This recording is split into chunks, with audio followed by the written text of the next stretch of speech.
വേനൽ ചൂടിൽ ഉരുകി ഒലിക്കുകയാണ് മലയോരത്തെ ഗ്രാമങ്ങൾ. നിർമ്മാണ മേഖലയിൽ ചൂട് വർദ്ധിച്ചതോടെ പ്രതിസന്ധി രൂക്ഷമായിരിക്കുകയാണ്. 36 മുതൽ 39 ഡിഗ്രി സെൽഷ്യസ് വരെയാണ് നിലവിലെ താപനില. കടുത്ത ചൂടിൽ വെന്തുരുകുകയാണ് നാടും നഗരവും. പകൽ പുറത്തിറങ്ങി നടക്കാൻ വയ്യാത്ത സ്ഥിതിയാണ്. മലയോരത്ത് റോഡുകളിലൊക്കെ പകൽ ആളുകൾ കുറഞ്ഞു. മലയോരത്തെ നിർമ്മാണ മേഖലയിലും കടുത്ത വേനൽ പ്രതിസന്ധി സൃഷ്ടിക്കുകയാണ്. രാവിലെ 6 വരുന്ന തൊഴിലാളികൾ ചൂട് കനത്തു വരുമ്പോൾ ജോലി ചെയ്യാൻ കഴിയാതെ ബുദ്ധിമുട്ടുകയാണ്. കിണർ നിർമ്മാണത്തെയും ചൂട് ബാധിച്ചു. പ്രതിരോധത്തിന് കിണറിൽ ഫാൻ ഇറക്കി വെച്ചാണ് തൊഴിലാളികൾ ജോലി ചെയ്യുന്നത്. ചൂടെന്ന് പറഞ്ഞാൽ അതികഠിനമായ ചൂടാണ്.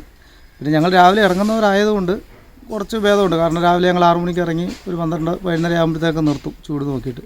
പിന്നെ റൂമിനുള്ളിലെ പണികളൊക്കെയാണ് 2-2.5 മണി നിർത്തിയിട്ട് ഞങ്ങൾ പോകും. വേറെ രക്ഷയൊന്നുമില്ല, ഭയങ്കര ചൂടാണ്. പിന്നെ വെള്ളമൊക്കെ ധാരാളം അന്യമത്തനോ അത് ഇതൊക്കെ കഴിച്ചിട്ടൊക്കെയാണ് ഞങ്ങളങ്ങനെ പണിയെടുത്ത് അങ്ങനെ പോകുന്നത്. ഭയങ്കര ചൂടും ഭയങ്കര ബുദ്ധിമുട്ടുമാണ്. നമ്മളെക്കാൾ കൂടുതൽ ബുദ്ധിമുട്ട് കിണറിൻ്റെ മേഖലയാണ്. കിണറിനകത്ത് കുമിർച്ച ഭയങ്കര കൂടുതലാണ്. ഇല്ലാണ്ട് ആർക്കും പറ്റുന്നില്ല.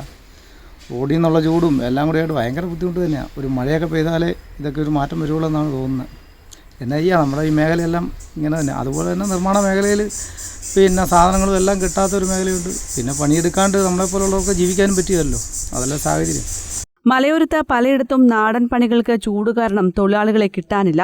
ഒരു ദിവസം വന്നാൽ അടുത്ത ദിവസം ക്ഷീണം കാരണം പണിക്കിറങ്ങുന്നില്ല. ഇതര സംസ്ഥാന തൊഴിലാളികൾ തെരഞ്ഞെടുപ്പിന് നാട്ടിൽ പോയതിനാൽ മേസ്ത്രിമാർ തന്നെ ജോലിക്കിറങ്ങേണ്ട സ്ഥിതിയാണ് എല്ലായിടത്തും. ഏതാനും ആഴ്ച മുമ്പ് വേനൽ മഴ പെയ്തുവെങ്കിലും ചൂട് 39 ഡിഗ്രി സെൽഷ്യസിൽ തന്നെയാണ് ഉള്ളത്. മലയോരത്ത് കൂടിയ ചൂട് ചെമ്പേരിയിലാണ്. ക്ഷീരകർഷകരും കൃഷിക്കാരും ദുരിതത്തിലാണ്. News bureau, Irikkur.